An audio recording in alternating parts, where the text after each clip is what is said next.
അമൃത് Veni hair elixir presents daily news സായാഹ്ന വാർത്തകൾ powered by Pulimoottil silks KSFE.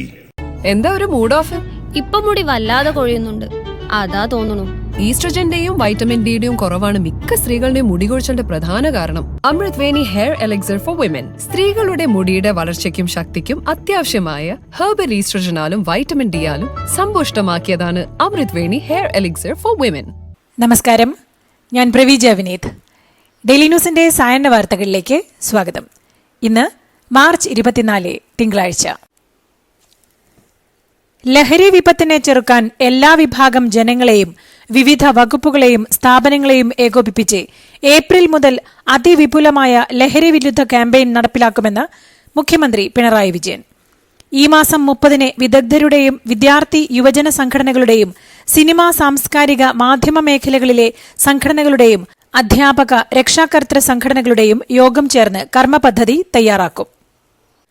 Rajeev ചന്ദ്രശേഖറിനെ BJPയുടെ സംസ്ഥാന അധ്യക്ഷനായി കേരളത്തിന്റെ സംഘടനാ തെരഞ്ഞെടുപ്പ് ചുമതലയുള്ള പ്രഹ്ലാദ് ജോഷി ഔദ്യോഗികമായി പ്രഖ്യാപിച്ചു. കേന്ദ്ര നേതൃത്വത്തിന്റെ തീരുമാനം പ്രകാശ് ജാവ്ദേക്കറാണ് കോർ കമ്മിറ്റി യോഗത്തിൽ മുന്നോട്ടുവച്ചത്. നേതാക്കളുടെ സാന്നിധ്യത്തിൽ ഇന്നലെയാണ് രാജീവ് ചന്ദ്രശേഖർ നാമനിർദ്ദേശ പത്രിക സമർപ്പിച്ചത്. BJPയെ അധികാരത്തിലെത്തിക്കുകയാണ് പാർട്ടി ദേശീയ നേതൃത്വം തന്നെ ഏൽപ്പിച്ച ദൌത്യമെന്നും അത് പൂർത്തീകരിച്ച് മാത്രമേ താൻ മടങ്ങിപ്പോകുകയുള്ളൂവെന്നും BJP സംസ്ഥാന അധ്യക്ഷൻ രാജീവ് ചന്ദ്രശേഖർ. മാറ്റം കൊണ്ടുവരലാണ് ദൌത്യമെന്നും ആ മാറ്റം കേരളത്തിൽ ഉണ്ടാകണമെങ്കിൽ BJP അധികാരത്തിൽ വരണമെന്നും അദ്ദേഹം പറഞ്ഞു. പാർട്ടി ഏൽപ്പിച്ച പുതിയ ഉത്തരവാദിത്വം അഭിമാനവും സന്തോഷവും നൽകുന്നതാണെന്നും നരേന്ദ്രമോദിക്കും അമിത്ഷായ്ക്കും നന്ദിയുണ്ടെന്നും പ്രവർത്തകരുടെ പേരിൽ ഉത്തരവാദിത്തം ഏറ്റെടുക്കുന്നുവെന്നും രാജീവ് ചന്ദ്രശേഖർ പറഞ്ഞു. മോദിക്കും അമിത്ഷായ്ക്കും വേണ്ടി കേരളം മൊത്തം നമ്മൾ ഇങ്ങ് എടുക്കുവാൻ പോകുകയാണെന്ന് കേന്ദ്രമന്ത്രി സുരേഷ് ഗോപി. സംസ്ഥാന അധ്യക്ഷനായി BJP പ്രഖ്യാപിച്ച രാജീവ് ചന്ദ്രശേഖറിനെ അഭിനന്ദിച്ചും ആശംസകൾ നേർന്നും പാർട്ടി സംസ്ഥാന പ്രതിനിധി സമ്മേളനത്തിൽ സംസാരിക്കുകയായിരുന്നു അദ്ദേഹം. പാർട്ടിയുടെ സംസ്ഥാന അധ്യക്ഷ പദവി രാജീവ് ചന്ദ്രശേഖറിനെ ഭാരിച്ച ഉത്തരവാദിത്തമാണെന്ന് താൻ കരുതുന്നില്ലെന്നും രാജീവ് ചന്ദ്രശേഖറിന്റെ മികവ് തനിക്ക് നന്നായി അറിയാമെന്നും വളരെ നിഷ്പ്രയാസം അദ്ദേഹത്തിന് സാധിച്ചെടുക്കാവുന്ന ഉദ്യമം മാത്രമാണ് ഇതെന്നും സുരേഷ് ഗോപി പറഞ്ഞു. ആരോഗ്യമന്ത്രാലയവുമായി ചർച്ചയ്ക്ക് പോകുന്നത് ആശാപ്രവർത്തകരുടെ പ്രശ്നം ചർച്ച ചെയ്യാനല്ലെന്ന് കേരള സർക്കാരിന്റെ ദില്ലിയിലെ പ്രത്യേക പ്രതിനിധി KV തോമസ്. ആശാപ്രവർത്തകരുടെ വിഷയം മാധ്യമങ്ങൾക്ക് മാത്രമാണ് വലിയ കാര്യമെന്നും ആശാപ്രവർത്തകർക്ക് വേണ്ടി സംസാരിക്കാനല്ല സർക്കാർ തന്നെ ഏൽപ്പിച്ചിരിക്കുന്നതെന്നും KV തോമസ് പറഞ്ഞു. എന്നാൽ KV തോമസിന്റെ പ്രതികരണം ഞെട്ടിക്കുന്നതെന്ന് സമരസമിതി പ്രതികരിച്ചു. KV തോമസിലൂടെ പുറത്തുവന്നത് സർക്കാർ നയമാണെന്നും സമരസമിതി നേതാവ് S മിനി പറഞ്ഞു. മുഖ്യമന്ത്രി പിണറായി വിജയനെതിരായ ദുർഭൂതം പരാമർശത്തിൽ കോൺഗ്രസിന്റെ സംഘടനാ ചുമതലയുള്ള AICC ജനറൽ സെക്രട്ടറി KC വേണുഗോപാലിനെ പിന്തുണയുമായി യൂത്ത് കോൺഗ്രസ് സംസ്ഥാന പ്രസിഡന്റ് രാഹുൽ മാങ്കൂട്ടത്തിലും വടകര MP ഷാഫി പറമ്പിലും. കാരണഭൂതമെന്ന് കേൾക്കുമ്പോൾ തിളയ്ക്കാത്തതൊന്നും ദുർഭൂതമെന്ന് കേൾക്കുമ്പോഴും വേണ്ടെന്നും പഴയ സഹപ്രവർത്തകനെ കൊന്നിട്ടും കുലംകുത്തിയെന്ന് വിളിച്ച മുഖ്യമന്ത്രിയെ വാഴ്ത്താൻ KC വേണുഗോപാൽ നിങ്ങളുടെ വാഴ്ത്തുപാട്ട് സംഘത്തിലെ സംഘാംഗമല്ലെന്നും കോൺഗ്രസിന്റെ സംഘടനാ ജനറൽ സെക്രട്ടറിയാണെന്നും മോദിയെയും മോദി മീഡിയയെയും വകവയ്ക്കാത്തയൊരാളെയാണ് നിങ്ങൾ ഉടുക്കുകൊട്ടി കാണിക്കുന്നതെന്നും ഇരുവരും ഫേസ്ബുക്കിൽ കുറിച്ചു. കണ്ണൂർ മുഴിപ്പിലങ്ങാട് BJP പ്രവർത്തകൻ സൂരജ് വധക്കേസിൽ കുറ്റക്കാരെന്ന് കണ്ടെത്തിയ CPM പ്രവർത്തകർക്ക് ശിക്ഷ വിധിച്ച് കോടതി. 8 പ്രതികൾക്ക് കോടതി ജീവപര്യന്തം ശിക്ഷ വിധിച്ചു. 2 മുതൽ 6 വരെ പ്രതികൾക്കും 7 മുതൽ 9 വരെ പ്രതികൾക്കുമാണ് ജീവപര്യന്തം ശിക്ഷ വിധിച്ചത്. 11ാം പ്രതിക്ക് 3 വർഷം തടവ് ശിക്ഷയും തലശ്ശേരി പ്രിൻസിപ്പൽ സെഷൻസ് കോടതി വിധിച്ചു. BJP പ്രവർത്തകൻ സൂരജ് വധക്കേസിൽ ശിക്ഷിക്കപ്പെട്ടവർക്കായി അപ്പീൽ പോകുമെന്ന് കണ്ണൂർ ജില്ലാ സെക്രട്ടറി MV ജയരാജൻ. ശിക്ഷിക്കപ്പെട്ടവർ കുറ്റവാളികളാണെന്ന് ഞങ്ങൾ കാണുന്നില്ലെന്നും ഇപ്പോൾ ശിക്ഷിക്കപ്പെട്ടവരെ രക്ഷിക്കാനായി ഹൈക്കോടതിയിൽ അപ്പീൽ കൊടുക്കുമെന്നും ജയരാജൻ മാധ്യമങ്ങളോട് പറഞ്ഞു.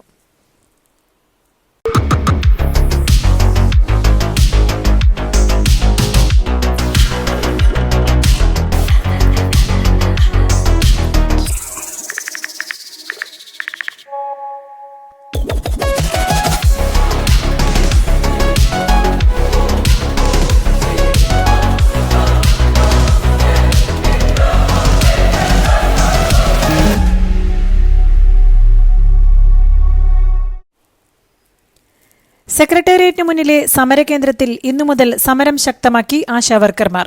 ആശാവർക്കർമാരുടെ കൂട്ട ഉപവാസം ഇന്നു മുതലെന്ന് നേരത്തെ അറിയിച്ചിരുന്നു. സമരപ്പന്തലിലെ ആശമാർക്ക് പിന്തുണ പ്രഖ്യാപിച്ച് വീടുകളിലും ഉപവാസമിരിക്കുമെന്ന് ആശമാർ അറിയിച്ചിട്ടുണ്ട്. നിലവിൽ 3 പേർ വീതമാണ് ഉപവാസമിരിക്കുന്നത്. പോലീസ് ഉദ്യോഗസ്ഥരുടെയും രാഷ്ട്രീയ നേതാക്കളുടെയും ഫോൺ ചോർത്തിയെന്ന ആരോപണത്തിൽ അൻവറിനെതിരെ നേരിട്ട് കേസെടുക്കാവുന്ന കുറ്റങ്ങൾ കണ്ടെത്താനായില്ലെന്ന് പോലീസ് റിപ്പോർട്ട്. അൻവറിനെതിരായ ആരോപണത്തിൽ മലപ്പുറം ഡിവൈഎസ്പി പ്രാഥമിക അന്വേഷണം നടത്തിയെന്നാണ് സർക്കാർ ഹൈക്കോടതിയെ അറിയിച്ചത്. കേസെടുക്കാനാകുന്ന കുറ്റകൃത്യങ്ങൾ ബോധ്യപ്പെട്ടിട്ടില്ലെന്ന് സർക്കാർ കോടതിയെ അറിയിച്ചു. കോഴിക്കോട് മലാപ്പറമ്പ് ചേവരമ്പലം റോഡിൽ വൻ ഗർത്തം രൂപപ്പെട്ടു. ഇന്ന് രാവിലെ ജപ്പാൻ കുടിവെള്ള പൈപ്പ് പൊട്ടിയതിന് പിന്നാലെയാണ് റോഡ് പൊട്ടിപ്പൊളിഞ്ഞത്. മെഡിക്കൽ കോളേജിലേക്കടക്കം 100 കണക്കിന് വാഹനങ്ങൾ കടന്നുപോകുന്ന തിരക്കേറിയ റോഡിലാണ് പൊടുന്നനെ ഗർത്തം രൂപപ്പെട്ടത്. വെള്ളച്ചാട്ടം പോലെ വലിയ ശക്തിയിലാണ് വെള്ളം പുറത്തേക്ക് വന്നതെന്ന് പ്രദേശവാസികൾ പറഞ്ഞു. 4 വയസ്സുകാരിയെ പീഡിപ്പിച്ച കേസിൽ കൂട്ടിക്കൽ ജയചന്ദ്രൻ നൽകിയ മുൻകൂർ ജാമ്യാപേക്ഷ ബുധനാഴ്ച പരിഗണിക്കാൻ സുപ്രീംകോടതി മാറ്റി. ഇടക്കാല സംരക്ഷണവും മറ്റന്നാൾ വരെ നീട്ടി നൽകി. കൂട്ടിക്കൽ ജയചന്ദ്രന്റെ അഭിഭാഷകന്റെ ആവശ്യപ്രകാരമാണ് നടപടി. പാലക്കാട് കഞ്ചിക്കോട് വ്യവസായ മേഖലയിൽ റോഡ് അറ്റകുറ്റപ്പണിക്കിടെ ഗ്യാസ് പൈപ്പ് ലൈൻ പൊട്ടി ഇന്ധന ചോർച്ച. 2 മിനിറ്റിലേറെയാണ് മേഖലയിൽ ഇന്ധന ചോർച്ചയുണ്ടായത്. തൊഴിലാളികൾ വിവരം നൽകിയതിന് പിന്നാലെ വാൽവുകൾ അടച്ച് ചോർച്ച പരിഹരിക്കുകയായിരുന്നു. 20 ദിവസത്തിനിടെ 2ാം തവണയാണ് സമാന രീതിയിൽ പൈപ്പ് ലൈൻ പൊട്ടുന്നത്. സ്ഥാനാരോഹണത്തിന് മുന്നോടിയായി നിലപാട് വ്യക്തമാക്കി നിയുക്ത യാക്കോബായ സഭാധ്യക്ഷൻ ജോസഫ് മാർ ഗ്രിഗോറിയോസ് മെത്രാപ്പൊലീത്ത. യാക്കോബായ മാർത്തഡോക്സ് സഭകൾ തമ്മിൽ ഒന്നിക്കുക എന്നത് നിലവിലെ സാഹചര്യത്തിൽ പ്രായോഗികമല്ലെന്ന് വ്യക്തമാക്കിയ അദ്ദേഹം സഭകൾക്കിടയിലെ സമാധാന ശ്രമങ്ങൾക്കാണ് തന്റെ ആദ്യ പരിഗണന എന്ന് വ്യക്തമാക്കി.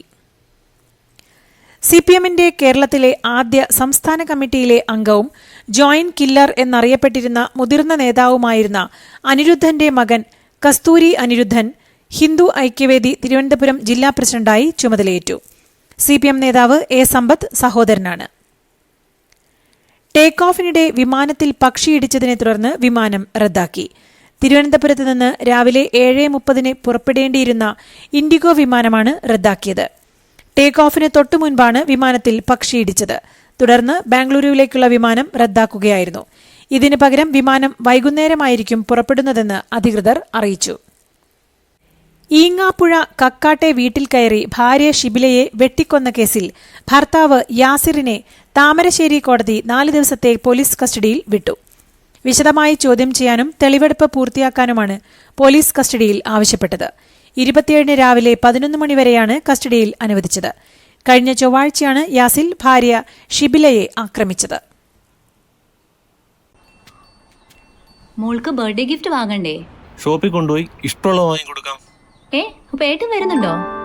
ഗിഫ്റ്റ് കാർഡ് വരും. അതെ, ഓരോ ചിട്ടിയിലും ഒരാൾക്ക് 5000 രൂപയുടെ ഗിഫ്റ്റ് കാർഡ് സമ്മാനം. മെഗാ സമ്മാനമാണെങ്കിലോ പുതുപുത്തൻ ബെൻസ് കാറും. 2ാം സമ്മാനം ഇന്നോവ ക്രിസ്റ്റ, അതും 17 ഇത്തവണ സമ്മാനങ്ങളുടെ നക്ഷത്രത്തിലക്കവുമായി KSFE ഗാലക്സി ചിട്ടികൾ. തെലുങ്ക് സിനിമകളിലെ സ്ത്രീകളെ മോശമായി ചിത്രീകരിക്കുന്ന നൃത്തച്ചുവടുകൾക്കെതിരെ ഇടപെട്ട് തെലങ്കാന വനിതാ കമ്മീഷൻ. ഇത്തരം ഗാനങ്ങളും രംഗങ്ങളും തുടർന്നാൽ നിയമ നടപടി സ്വീകരിക്കുമെന്ന് തെലങ്കാന സംസ്ഥാന വനിതാ കമ്മീഷൻ മുന്നറിയിപ്പ് നൽകി. നാഗ്പൂരിൽ UP മോഡൽ ബുൾഡോസർ ആക്ഷനുമായി മെട്രോപൊളിറ്റൻ മുനിസിപ്പാലിറ്റി. നാഗ്പൂർ കലാപക്കേസിലെ മുഖ്യപ്രതി ഫഹീം ഖാന്റെ വീടിന്റെ ഒരു ഭാഗമാണ് JCB ഉപയോഗിച്ച് പൊളിച്ചു നീക്കിയത്. വീടിന്റെ നിർമ്മാണം അനധികൃതമാണെന്ന് കാണിച്ചായിരുന്നു നടപടി. മാർച്ച് 20 മുനിസിപ്പൽ ഉദ്യോഗസ്ഥർ വീട് പരിശോധിച്ചപ്പോൾ അത് 1966 Maharashtra regional and town planning ആക്ടിന്റെ ലംഘനമാണെന്ന് കണ്ടെത്തിയിരുന്നു. വീട്ടിൽ നിന്ന് കണക്കിൽപ്പെടാത്ത പണം കണ്ടെത്തിയ സംഭവത്തിൽ ആരോപണവിധേയനായ ജസ്റ്റിസ് യശ്വന്ത് വർമ്മയെ കോടതി കാര്യങ്ങളിൽ നിന്ന് ഒഴിവാക്കി. തീരുമാനം ഉടനടി പ്രാബല്യത്തിൽ വരുമെന്നും ഇനിയൊരു ഉത്തരവ് ഉണ്ടാകുന്നതുവരെ നടപടി തുടരുമെന്നും ഡൽഹി ഹൈക്കോടതി കുറിപ്പിലൂടെ അറിയിച്ചു. വടക്കൻ മെക്സിക്കോയിൽ വാൻ കൊക്കയിലേക്ക് മറിഞ്ഞ് 12 പേർ കൊല്ലപ്പെട്ടു. പിന്നാലെ കാട്ടുതീ പടർന്നു. യന്ത്രത്തകരാറിനെ തുടർന്ന് റോഡിൽ നിന്ന് നിയന്ത്രണം നഷ്ടമായി കൊക്കയിലേക്ക് വീണ വാനിൽ തീ പടർന്നാണ് 12 പേർ കൊല്ലപ്പെട്ടത്. അപകടത്തിൽ 4 പേർക്ക് പരിക്കേറ്റിട്ടുണ്ട്. എന്നാൽ മേഖലയിൽ വലിയ രീതിയിൽ കാട്ടുതീ പടരാൻ അപകടം കാരണമായെന്നാണ് റിപ്പോർട്ട്. ഫുൾ ബ്രൈറ്റ് ഉൾപ്പെടെയുള്ള സ്കോളർഷിപ്പുകൾക്കുള്ള ധനസഹായം മരവിപ്പിക്കാനുള്ള US സ്റ്റേറ്റ് ഡിപ്പാർട്ട്മെന്റിന്റെ തീരുമാനം ആയിരക്കണക്കിന് ഇന്ത്യൻ വിദ്യാർത്ഥികളുടെ ഭാവി അനിശ്ചിതത്വത്തിലാക്കിയെന്ന് റിപ്പോർട്ടുകൾ. കോഴ്സ് പാതി വഴിയിലെത്തിയ പലരും ഇനി എന്തു ചെയ്യുമെന്നറിയാത്ത അവസ്ഥയിലാണ്. വിവിധ വകുപ്പുകൾക്കുള്ള സാമ്പത്തിക സഹായം പുനർനിർണയിക്കാൻ ട്രംപ് സർക്കാർ തീരുമാനിച്ചതിന്റെ ഭാഗമായാണ് നടപടി. ബംഗ്ലാദേശ് മുൻ ക്രിക്കറ്റ് ക്യാപ്റ്റൻ തമീം ഇക്ബാലിനെ ഗുരുതരാവസ്ഥയിൽ ആശുപത്രിയിൽ പ്രവേശിപ്പിച്ചു. ധാക്ക പ്രീമിയർ ലീഗിനിടെ താരത്തിന് ഹൃദയാഘാതം ഉണ്ടായതായാണ് വിവരം. ഇതോടുകൂടി ഇന്നത്തെ ഡെയിലി ന്യൂസ് സായന്ന വാർത്തകൾ സമാപിക്കുന്നു. ഡെയിലി ന്യൂസിനു വേണ്ടി വാർത്തകൾ വായിച്ചത് പ്രവീജ വിനീത്. DailyNewsLive.in വാർത്തകൾ വിരൽ തുമ്പിൽ.